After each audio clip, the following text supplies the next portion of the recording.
एक मिनट चोटी मेम साहब।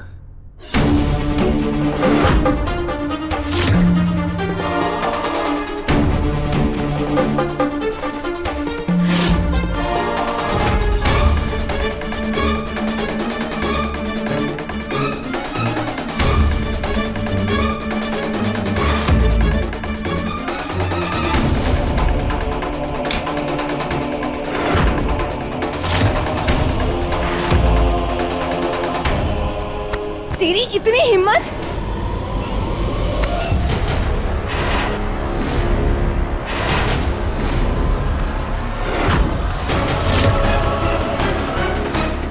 क्यों किया हमारे साथ आपने ये? चोरी के झूठे इल्जाम में जेल में डालवा दिया, हमारी 15 साल की वफादारी पे दाग लगवा दिया। किस लिए?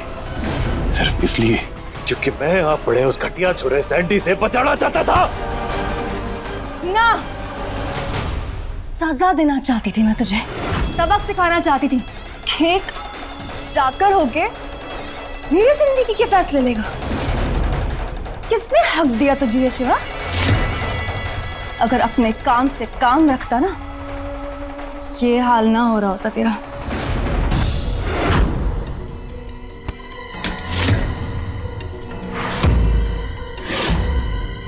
एक जाकर हूं इसलिए अपना धर्म बहुत अच्छे से जानता हूं मैं। मैंने जो भी किया ना वो आपके भले के लिए किया ताकि आपकी जिंदगी सुधर सके। हमारे शरीर पे जो ये घाव लगे ना सब भर जाएंगे, पर जो हमारी आत्मा पे चोट मारी है ना आपने, वो कभी ना भरेगी। फिर भी एक बात आप कान खोल के सुन लो कि मैं आपने मनमानी तो करने दूंगा ना। हमारी जवाबदारी मालिक साहब जी के लिए है, और जो राणा साहब जी की इज्जत पे बात आएगी ना तो मैं अपनी जान पे खेल के भी आपने रोक लूंगा।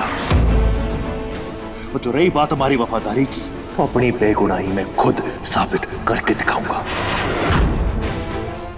और ये एक चाकर का वादा है आपसे छोटी मेम साहब। शिवा का वादा है ये। मंदिर का जलता दिया है शिवा, इतनी आसानी से ना बुझूंगा।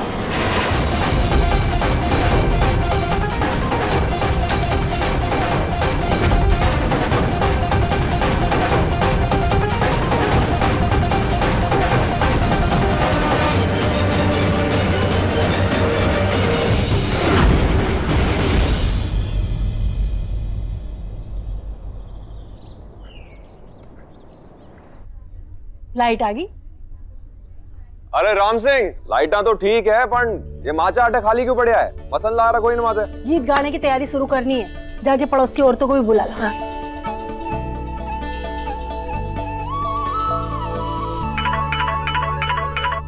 जी जी, आपकी भिजवाई हुई हल्दी हमें मिल गई है, बस अभी थोड़ी देर में रस्में शुरू हो जाएंगी। जी जी, जरूर जरूर।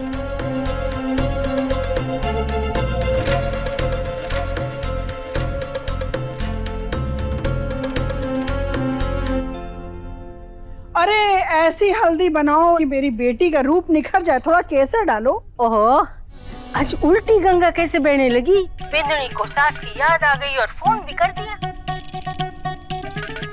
मुंह सुई सो और पेट को ही सो। आगे इनको पता चल गया होगा कि हमारे पास कितनी जायदाद है, खोज खबर तो लेके ही रहेगी। हमारे लाड़े सर की छाती पे कुंडली मार के बैठी थी और अब अपनी सास को डसने आ गई है, इसीलिए फोन किया। हाँ हाँ बिंदनी। जी अम्मा जी, मैंने ये पूछने के लिए फोन किया कि अब वापस कब पधार रही हैं? आपके पैर दबाए बिना ना मैंने नींद ना आवे, और आपके ताने सुने बिना ये घर एकदम सूना सूना लगता है। अरे बिंदनी, इतनी चिरमिरा क्यों रही हो? इतनी जल्दी मरने वालों से मैं ना हूँ। अरे इस बार तो पूरा सर सामान लेकर आई हूँ, कुछ बाकी नहीं रखा। अब तो तुम दोनों के साथ ही रहना है मेरे को, और वो भी हमेशा के लिए। हे भगवान, क्या बोली? हमारा कहने का मतलब है भगवान का लाख लाख शुक्रिया है कि आप हमारे साथ रहने आ रही हैं। आपने तो खुशियों की नींबू निचोड़ दी। एक बहू और क्या चाहेगी कि उसकी सास भी उसके साथ रहे।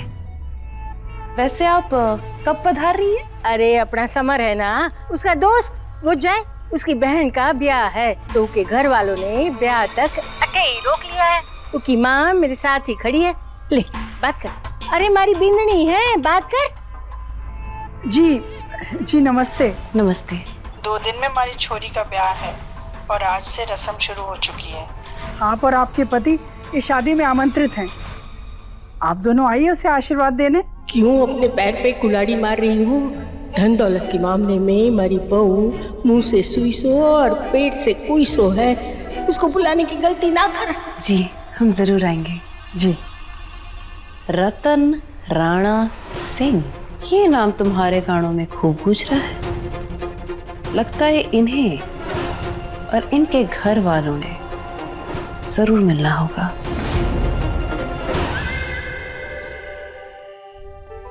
भैया आप सब समझ गए ना? हाँ। पूरे आंगन में, हॉल में जय ने आपसे जो भी लाइट बताई है आप सिर्फ वही लगाएंगे। ठीक है। हाँ? वो क्या है ना, जय ने मुझसे कहा था कि सब चीज आपको ठीक से समझा दूं। अरे ये अचानक से झूमर कैसे बुझ गया? इसे कोई तार निकल गया होगा, मैं देखता हूँ। अरे नहीं, आप जाके अंदर का काम देखिए, ये मैं देख लेता हूँ। हाँ?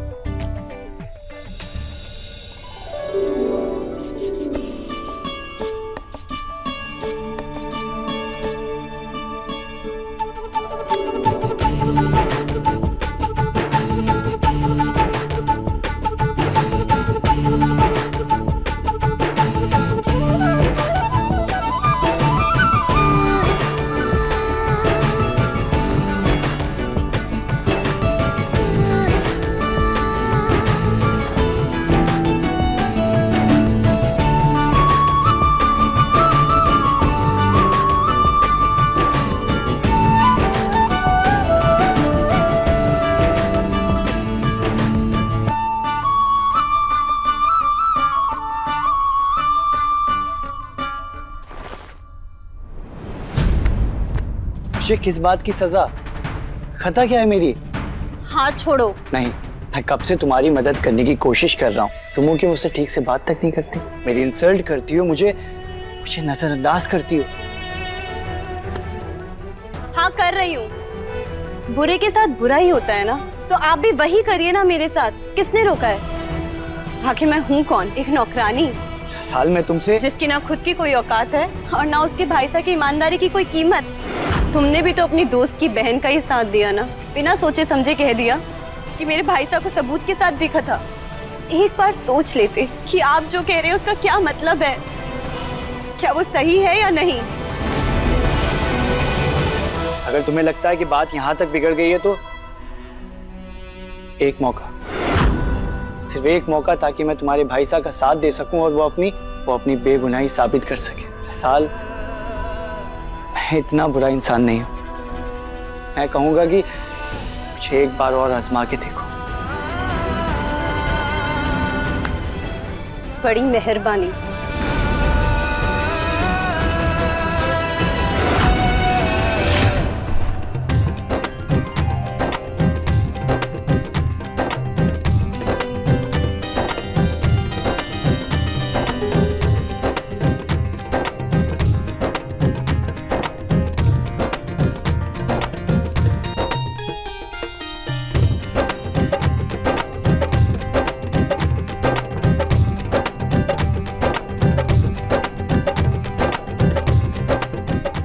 नमस्ते जी। नमस्ते नमस्ते। कैसे हैं आप लोग? अच्छी हूँ।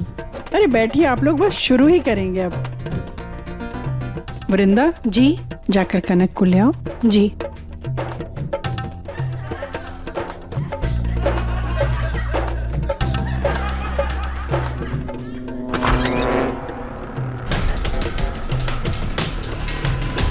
अरे मारी लाडो रानी कितनी सुंदर लग रही है। इसकी नजर न लग जाए मारी लाडो रानी को, मिर्ची ना लगे। तो एक बात बोलूं, तूने वो हुर्र होने का इरादा छोड़ दिया है ना? अरे बड़ी समझदार हो गई मारी लाडो रानी। अब एक बात सुन, सैंडी को भूल जा और अपने पति के दिल में जगह बनाने की कोशिश कर, बस। है चल।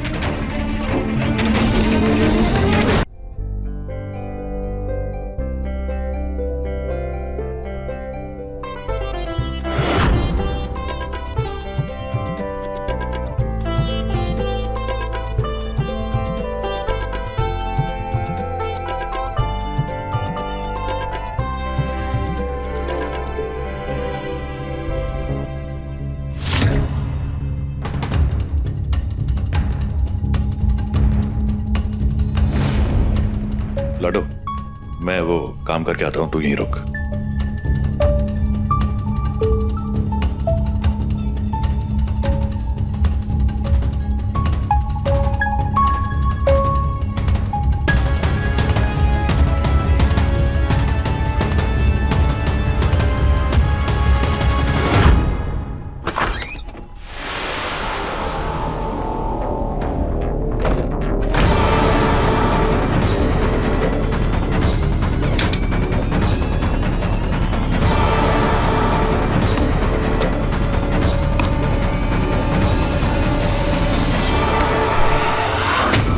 पूर्णिमा, शगुन आ गया के?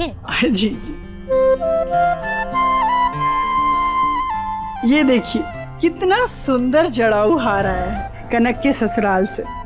वाह, जड़ाऊ सोने का खरा हार। ये थारे ससुराल वालों का प्यार है जो तुझे भेजा है। लाडो, घनी नसीबदार है तू।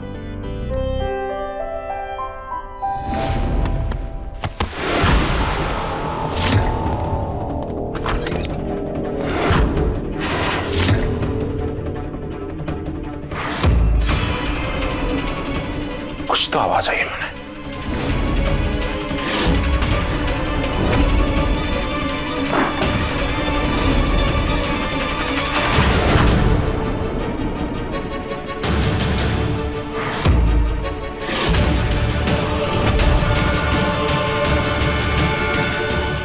जय जय। हाँ जय। हाँ बोल। अरे तू यहाँ है भाई, चल मेरे साथ। चल। हाँ।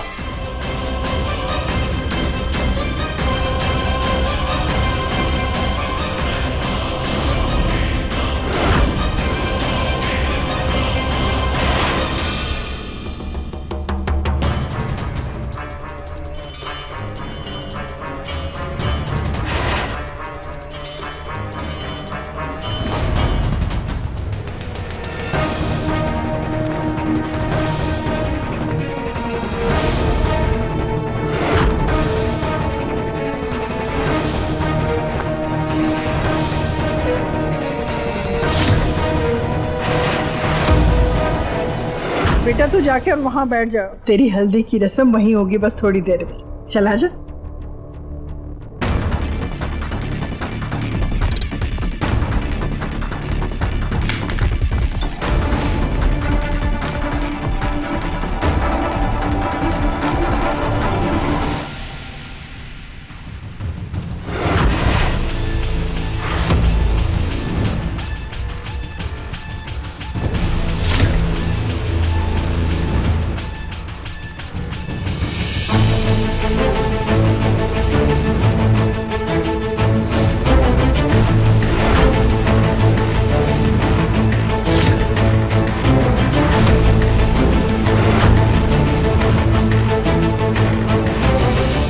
साबुन जिसपे चाबी की दूसरी छाप है, मन ने कट्ठे मिला। जानती है ना, आपने एक साबुन हमारी अलमेरा में रख के मन ने झूठे इल्जाम में फंसा दिया, और वहीं दूसरे साबुन में छाप लेके एक दूसरी चाबी बनवाड़ी। अब ये दूसरा साबुन और ये नकली चाबी दोनों में राणा साहब को दिखा दूंगा और अपनी बेगुनाही साबित कर दूंगा।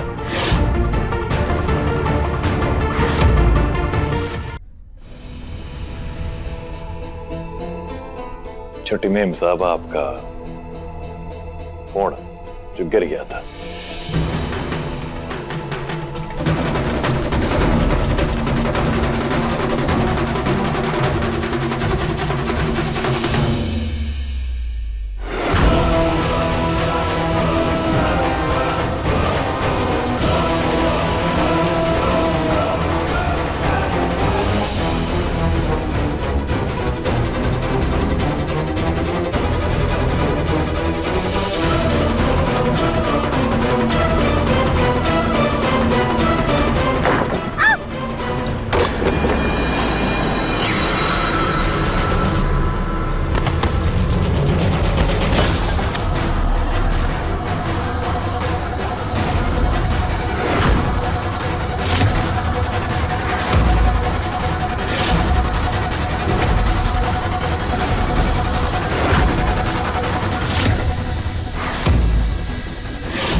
मिर्ची ना लगे तो एक बात बोलूं, दूल्हे के घर से आई शगुन की हल्दी नौकर ने लगा दी दुल्हन को।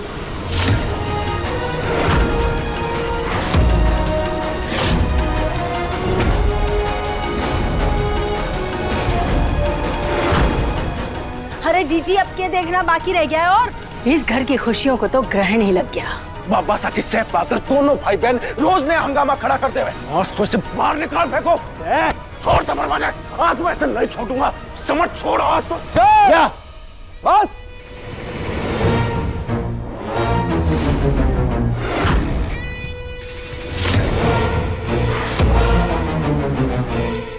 तुझे मेहमानों का ख्याल रखने के लिए कहा था ना, तू यहाँ क्या कर रहा है? बड़ी मेम साहब, मैं वही कर रहा था, फिर छोटी मेम साहब का फोन गिर गया था, उन्हें उठा के दे रहा था। थोड़ी देर बाद वो खुद ही गिर गई। पूर्णिमा, गलती तारी छोरी की भी है। जब तक हल्दी की रस्म खत्म ना हो उसे उठने का मना किया था ना, ना वो उठती, ना उसका पैर फिसलता, ना ये अब सगुन होता।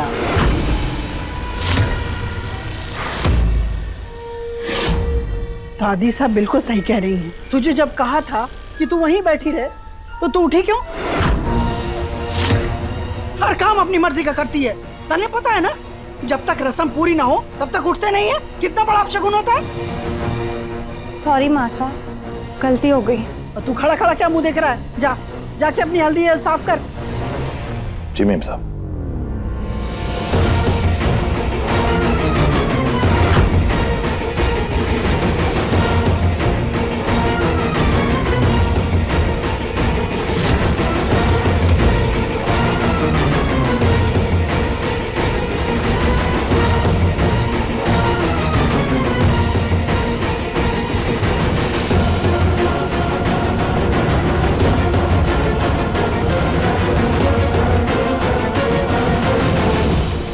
मासा, मैं भी आती हूँ इसकी छुई हुई हल्दी साफ करके।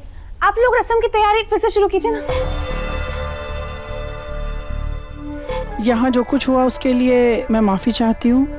चलिए फिर से हल्दी की रस्म शुरू करते हैं। हमारे जमाने में तो लगन की हल्दी जिसके हाथों से लगती उसके साथ ही रिश्ता हो जाता।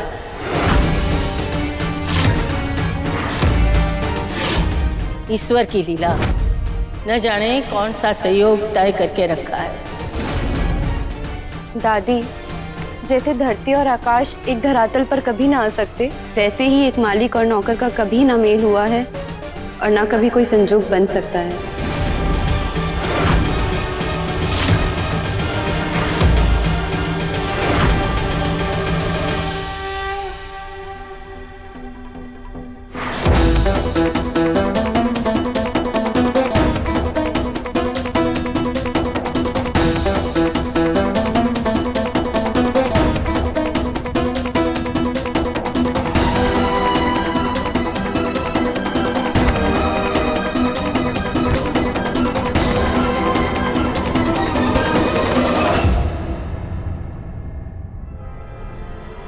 क्या चाहिए आपने? साबुन और चाबी थे। हर के जड़ा। छोटी मेम साहब, इस बार मैं चुप ना रहूंगा। मैं कुछ भी सह सकता हूं, पर चोरी और बेईमानी जैसा घटिया कलंक हरगिज़ ना सहूंगा मैं। ऊपर से आप अपने ही घर में अपने ही घर की तिजोरी साफ करके उस सैंडी के साथ भागकर राणा साहब जी की पगड़ी उछाले। मर जाऊंगा पर ये होने ना दूंगा। शिवा, तू अपने काम से काम क्यों ना रख सकता है? मैं ना बहुत प्यार करती हूँ सैंडी से, और तेरी जगह कोई और भी होता ना जो उसे चोट पहुंचाता तो मैं उसका वही हाल करती जो मैंने तेरा किया है। तूने उसे किडनैप करवाया, उसे डराया, धमकाया, मारा, पीटा। गुस्सा आ गया था मुझे, तड़प उठी थी मैं अंदर से कि कैसे तुझसे बदला लूं। बस फिर बनाया मैंने चोरी का प्लान। लिए 2 साबुन, दोनों पे चाबियों की छाप ली, एक तेरे कमरे में रखा और एक से मैंने डुप्लीकेट चाबी बनवाई ताकि वो तिजोरी से सारा सामान मैं लेकर सैंडी के साथ भाग सकूं। और हाँ, चोरी का इल्जाम तुझ पे लगाया ताकि तू मेरे और सैंडी के रास्ते से हट जाए। बाबा साहब ने भी ना पूरा प्लान फेल कर दिया मेरा। तुझे थाने से लाकर एक दिन और लेट होते ना तो ना ये चाबियां मिलती, ना साबुन, ना मैं और ना ही तिजोरी का सामान।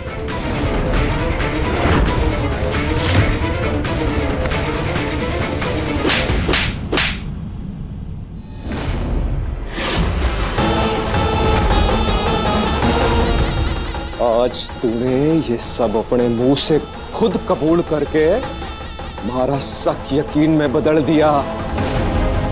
यो छोरा कलंक ना तिलक है इस घर का। अरे कलंक तो तू है दगाबाज।